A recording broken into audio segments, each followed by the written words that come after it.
En Encuentro con la Nación, temas de actualidad. Y en primer lugar hay que felicitar al Deportes Tolima.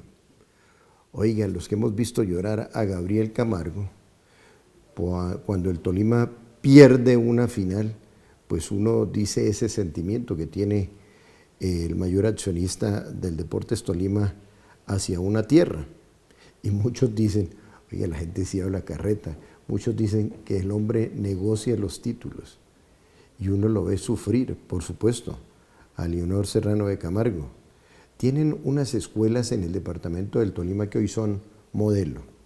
Y la verdad, el Deportes Tolima no solamente está ganando títulos, sino que está vendiendo, está exportando talento de las escuelas formadas al interior del Deportes Tolima.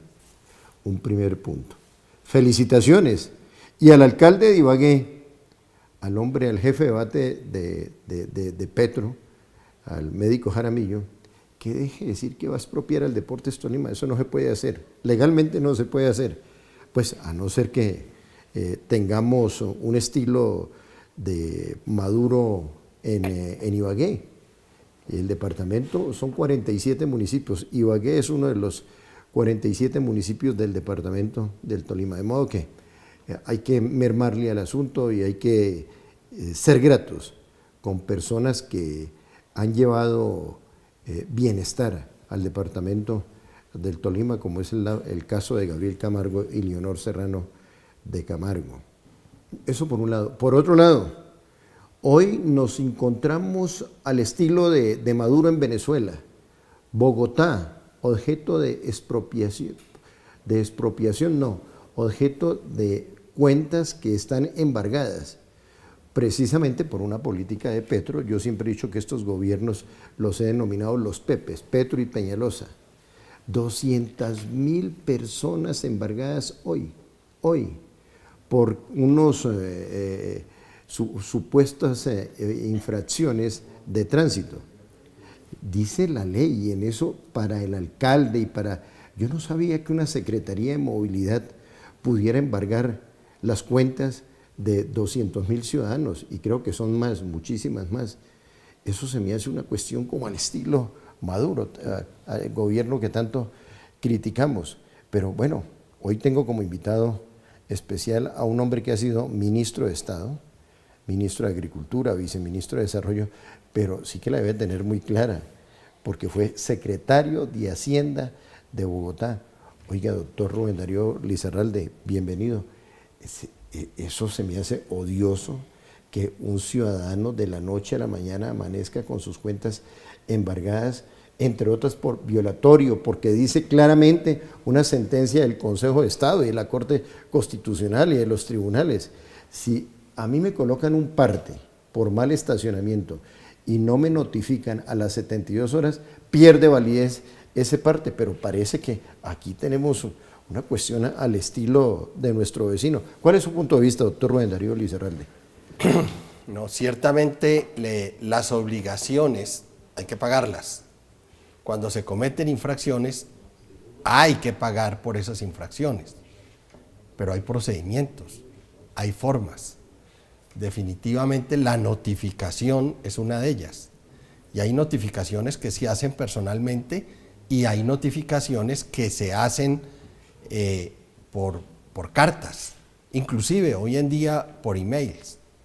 Por supuesto que es totalmente odioso, por supuesto que es inconveniente económicamente para muchos ciudadanos que encuentren sus cuentas embargadas cuando de pronto en esas cuentas está la posibilidad de pagar la pensión de su hijo o de trasladarse a su sitio de trabajo o de cumplir con una obligación que si no cumple con esa obligación va a tener unas tasas de interés moratoria que definitivamente van a descuadrar la economía familiar. De modo que yo soy amigo de que uno tiene que cumplir, pero definitivamente el Estado también tiene que cumplir y tiene que cumplir con los procedimientos y tiene que notificarle, mucho más cuando hay un embargo, notificarle al ciudadano que si no paga va a realizar determinado tipo de acción. De modo que me parece odioso y me parece que eso no le ayuda al alcalde. El alcalde en estos momentos está haciendo esfuerzos extraordinarios por recuperar una ciudad del atraso en que la dejó el señor Gustavo Petro. Los problemas en las vías, los huecos, los problemas en las basuras, que a pesar de que ya hay nuevas contrataciones, no han sido capaces de desatrasarse. Los problemas en Transmilenio, que se expresan en un Transmilenio que quedó frenado durante 4 años, la administración de Gustavo Petro, y hoy la gente se queja de que se demoran mucho de su casa al trabajo y del trabajo a su casa. Por supuesto le echan la culpa al actual alcalde cuando definitivamente el problema lo generó y lo creó el alcalde anterior. De modo que son muchos frentes sobre los que está trabajando el actual alcalde para que no tenga la colaboración de una secretaría, en este caso la de movilidad, colaboración en que haya una relación mucho más transparente con el ciudadano que tiene pase y que tiene vehículo, porque peor cuando un ciudadano no tiene ni pase ni vehículo y se ve que sus cuentas están embargadas, que dice que porque no pagó una multa que no pudo haber cometido la infracción para que se la aplicaran si no tiene pase y no tiene vehículo. En eso hay que tener mucho cuidado. Hoy en día hay tecnología, hoy en día es inaceptable que ese tipo de cosas pasen, porque con la tecnología todo se puede. Hoy todo se puede. Apliquemos la tecnología y hagamos las cosas bien hechas. Y sobre todo hay que conciliar porque uno ve casos y sobre todo la gente se pregunta, claro, tienen que cobrar porque es que precisamente la capital de la República, en las últimas 4 administraciones, óigase bien, en las últimas 4 administraciones, y no estoy hablando solamente de Garzón, ni de Samuel Moreno, ni de Petro, en las últimas 4 administraciones, Bogotá se ha caracterizado por la corrupción rampante que hay en la ciudad. O sea, necesitan cobrar para seguir robándose la ciudad, y esa es la realidad. Y hay muchas muestras, y hay muchas denuncias sobre este tema. A propósito, doctor Rubén Darío, ¿usted está de acuerdo con la destrucción? Oiga bien lo que le estoy diciendo, la destrucción de la carrera séptima, porque dicen que hay estudios, pero unos estudios, yo estoy muy preocupado porque unos estudios inmensos cuando se iba a construir el edificio de la carrera séptima con 72 y se nos vino abajo ese edificio. ¿Qué va a pasar ahí? ¿Qué va a suceder con que siempre las grandes capitales del mundo tienen un referente, lo que se denominan las carreras reales o las calles reales? Se está acabando con una huella histórica como va a ser la séptima. Bueno, ese es un tema al que hay que darle un beneficio de la duda. Yo sí esperaría que la alcaldía hiciera un proceso de comunicación, de explicación y de discusión alrededor de la carrera séptima. La carrera séptima es una de las vías que tiene que ser recuperada en la ciudad, porque definitivamente la carrera séptima se quedó pequeña para la ciudad. Algún amigo defensor del Transmilenio en la carrera séptima me decía, pero mira, ya en estos momentos los buses que hay sobre la carrera séptima no solamente están interrumpiendo un canal, sino 2 canales, porque no permanecen en un solo canal. De modo que la carrera séptima se ha vuelto un caos, y es cierto, se ha vuelto un caos. Uno tiene que tomarle las horas a la carrera séptima porque hay horas en que definitivamente no se puede transitar. Si uno, por ejemplo, viene de norte a sur, aproximadamente a las 8 de la mañana, entre las 8 y las 11 de la mañana, la carrera séptima está prácticamente estancada. Y definitivamente es porque no hay una racionalización, inclusive en los buses de servicio público. Entonces este amigo me decía, si solamente los obligan a ir por un canal, pues definitivamente los otros 2 quedan libres y puede haber un flujo mucho más fluido. De modo que sí me parece que es importante que haya una socialización de ese proyecto, que nos muestren cómo van a ampliar en los sitios en que se tiene que ampliar la avenida, porque los han señalado en algunas publicidad que ha salido, pero eso es un tema que tiene que socializarse muchísimo más, explicarse muchísimo más y mostrarle los beneficios a la ciudadanía de esa decisión. Muy bien, hay estudios millonarios, hay diseños millonarios, lo de siempre, donde pulula la corrupción. Ya regresamos.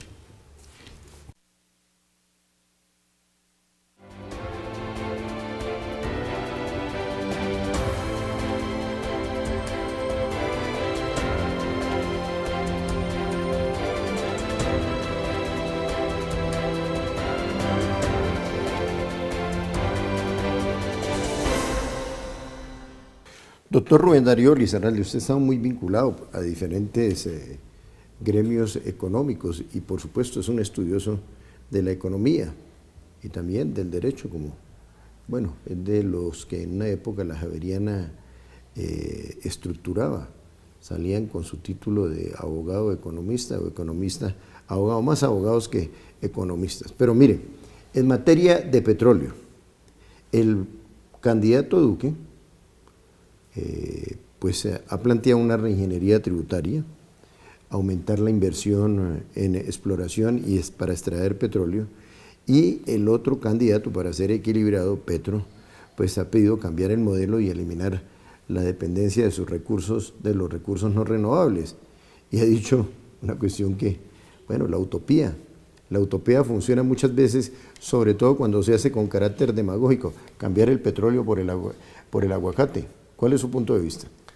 A ver, a mí me parece importantísimo que nosotros no dependamos de un sector de la economía, fundamental, pero tenemos que ser realistas. En estos momentos el motor de la economía en Colombia es la minería y es el petróleo. Y si nosotros debilitamos en estos momentos la minería y el petróleo, pues nosotros estamos debilitando la economía, inclusive estamos debilitando el gasto social, estamos debilitando la posibilidad de seguir fortaleciendo la inversión en educación y en salud. De modo que sí, sería ideal que el sector agrícola se fortaleciera aún más, que el sector manufacturero se fortaleciera y que definitivamente nosotros no dependiéramos del petróleo. Cuando el precio del petróleo estuvo en el suelo, el ministro de Hacienda, Mauricio Cárdenas, dijo: no se preocupen, vamos a debilitar nuestra dependencia sobre el petróleo y vamos a fortalecer nuestra relación con el sector agrícola y el sector manufacturero. Y hubo una devaluación importante, importantísima, que nos hubiera permitido llegar a los mercados internacionales si estuviéramos preparados. Y no llegamos a los mercados internacionales. Y no reemplazamos un peso de exportación petrolera y minera por agrícola y manufacturera, que es lo que debemos hacer en estos momentos y lo que ha dicho Iván Duque que se tiene que hacer. Fortalecer la exploración petrolera, la exploración minera, la producción petrolera y minera, y con esos recursos no solamente seguir cumpliendo con las obligaciones del Estado, sino aprovechar para hacer inversión pública en el sector agroindustrial y también en el sector de infraestructura, para darle posibilidades de mayor competitividad al sector industrial. De modo que no es con una varita mágica que nosotros vamos a cambiar la tendencia de la economía de la noche a la mañana, sino que definitivamente tenemos que hacer un plan de mediano y largo plazo para fortalecer estos sectores que tenemos con qué fortalecerlos, que tienen todas las posibilidades de ser fortalecidos, precisamente para que cuando los recursos mineros y petroleros empiecen a decrecer o sus precios igualmente vuelvan a decrecer, no suframos el frenazo en la economía que sufrió el país cuando se cambió el precio del petróleo. De modo que es muy fácil decir no al petróleo, no a la minería, no a la energía hidroeléctrica. Es muy fácil decirlo sin mirar cuál es el impacto que desde el punto de vista económico puede generar en el país. Tanto Duque como Petro han hecho unas propuestas en materia de petróleo, regalías. Duque ha dicho que hay que aumentar la exploración del petróleo costa afuera, Y en esto pues hay que hacer pedagogía. Colombia tiene en el Pacífico 390.000 kilómetros cuadrados de áreas marinas y submarinas. En materia de mar Caribe, Océano Atlántico, que es la vocación OTAN, pues Colombia, si no nos dejamos quitar, y no nos podemos dejar quitar un solo centímetro de ese paisillo que es Nicaragua, una cuestión nimia, que quiere quedarse con nuestras áreas marinas y submarinas en el Caribe colombiano. Allí pues tenemos cerca de 500.000 kilómetros cuadrados. Esa es una de las propuestas de Iván Duque. Y la propuesta de Petro habla de una transición económica cero carbono. ¿Cuál es más viable? A ver, en estos momentos primero hay que decir algo con toda claridad. Nosotros somos uno de los países de menor producción de carbono en el mundo. ¿Que queremos estar mejor, contribuir más? Perfecto, maravilloso. Pero definitivamente nosotros tenemos que explotar nuestros recursos naturales. Los necesitamos para crecer, para nuestro desarrollo, para fortalecer la educación, para fortalecer la salud, para fortalecer la seguridad, para fortalecer la infraestructura. A lo que le tenemos que jalar, y era a lo que decía al principio, oiga, guerra a la corrupción, porque definitivamente estamos desaprovechando cerca de 48 billones que podemos invertir adecuadamente en desarrollo económico y social si controlamos la corrupción, si evitamos la corrupción. Pero definitivamente el país necesita profundizar su exploración petrolera onshore, es decir, en el continente, o offshore, en el mar. Y hay grandes posibilidades de que tengamos anuncios muy pronto de encontrar un yacimiento importante de petróleo en la costa atlántica. De modo que si eso se da, la economía de la costa atlántica se va a ver no solamente fortalecido, sino que se va a ver dinamizada, porque mucha gente va a tener que prepararse en una cantidad de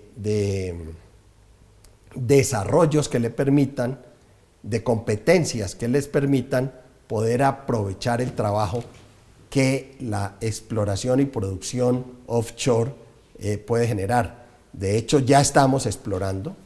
Hay empresas como Anadarko que han avanzado bastante en ese sentido y han encontrado gas y están midiendo en estos momentos el potencial gasífero y petrolero, a ver si ese potencial permite explotar ese petróleo y ese gas que se está encontrando mar afuera. Una pausa y ya regresamos.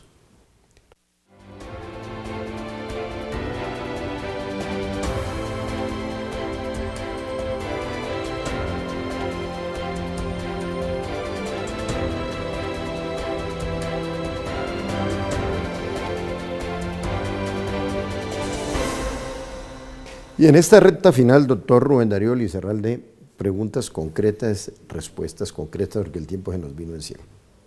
Uno, ¿qué destruye más?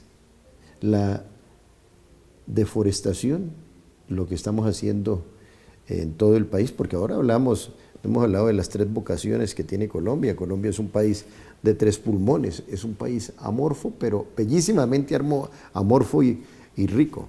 Tenemos en el paralelo del Pacífico 111.111 kilómetros, donde está el Chocó, donde está Risaralda, Chocó, en materia de biodiversidad más rica que Costa Rica. Y si uno coge Chocó y le suma Risaralda, pues ahí tiene 53.000 kilómetros, una Costa Rica, riquísima, riquísima en biodiversidad. Tenemos la parte de la Orinoquía, la compartimos con Venezuela. Los colombianos nos corresponden más de 380.000 kilómetros y por supuesto también tenemos la Amazonía, 400.000 kilómetros. Somos un pulmón. Y lo otro, la parte de la explotación minera, pero es esa minería ilegal que entre otras la sacan, por ejemplo, del Guainía y la legalizan en Medellín. ¿Cuál es más perjudicial para el país? A ver, ambas son perjudiciales, pero definitivamente en estos momentos el impacto más grande lo estamos recibiendo por la deforestación. Hay mucha discusión alrededor de la explotación minera y sobre todo de la minería ilegal, por supuesto, y eso hay que controlarlo y hay que atacarlo. Hay que derrotar la minería ilegal, que no solamente no nos da recursos ni impuestos, sino que fortalece la criminalidad y está acabando con la biodiversidad. Pero definitivamente, discusiones alrededor de la deforestación, pocas. Y es muy grave lo que está pasando en nuestras cordilleras. Y es muy grave lo que está pasando en nuestras selvas y en nuestras zonas de bosque. Estamos deforestando más de 180.000 hectáreas al año. Óigase bien, más de 180.000 hectáreas al año. Esta cifra la oí de boca del ministro del Medio Ambiente. Y no hay acciones que sean de verdad claras, no solamente para detener este proceso de deforestación, sino para propiciar un proceso de forestación, porque parando la deforestación no es suficiente. Ya hay muchos ríos que se han perdido sus caudales. Por ejemplo, de la cordillera oriental, los ríos que alimentan el Meta se han ido secando. De hecho, el Meta es un río que ya no es navegable sino 8 meses al año. En la cordillera occidental, imagínense que con la deforestación que ha habido en la cordillera occidental, hasta el puerto de Buenaventura se está viendo afectado, porque definitivamente la sedimentación que está llegando a ese puerto le está vulnerando la capacidad de calado. De modo que hay problemas muy graves por deforestación que no estamos controlando o que no estamos, además, propiciando que se haga forestación donde se ha deforestado. De modo que ahí vamos a tener que cambiar esa política restrictiva que hoy hay para que haya la posibilidad de que el capital privado entre a forestar lo que el capital público no es capaz de forestar, y para que recuperemos las cuencas de los ríos, para que le demos de nuevo estabilidad forestal a las cordilleras y a los bosques y frenemos esa devastación que en estos momentos estamos propiciando en el país. Doctor Rubén Darío, 30 segundos. Hay diferentes sectores de las fuerzas vivas del país que lo siguen teniendo usted como una alternativa. Esa alternativa lo posiciona a usted como una persona con el sí hay futuro. ¿Qué va a pasar con usted de aquí en adelante? Bueno, de aquí en adelante yo sigo haciendo lo que he estado haciendo, preparándome precisamente para servir. Y hay muchas formas de servir en el país, desde el sector privado y desde el sector público. Uno no sirve solo desde el sector público, también lo puede hacer desde el sector privado. Y siendo un elemento de opinión, puede uno direccionar decisiones que en algún momento se tomen. Pero yo estoy seguro que muchos colombianos como yo, que hemos tenido la posibilidad de estar en el sector privado trabajando desde esas perspectivas, vamos a tener que estar muy atentos para apoyar, para colaborar e inclusive hacia futuro, para ser alternativa de gobierno, porque definitivamente si esto sigue como va hasta hoy, vamos a perder el país y lo que no podemos es perder al país. Muy bien, sí, y un testimonio. El segundo departamento más grande de Colombia es el Bichada, después del departamento del Amazonas. Y se ha comprometido este hombre, Rubén Darío Lizarralde, en un programa de forestación, reforestación, donde tiene un principio: sembrar árboles sinónimo de vida. O sea, están creando unos bosques en el departamento del Bichada, que son, yo los he denominado bosques productivos. A todos ustedes, muchas gracias.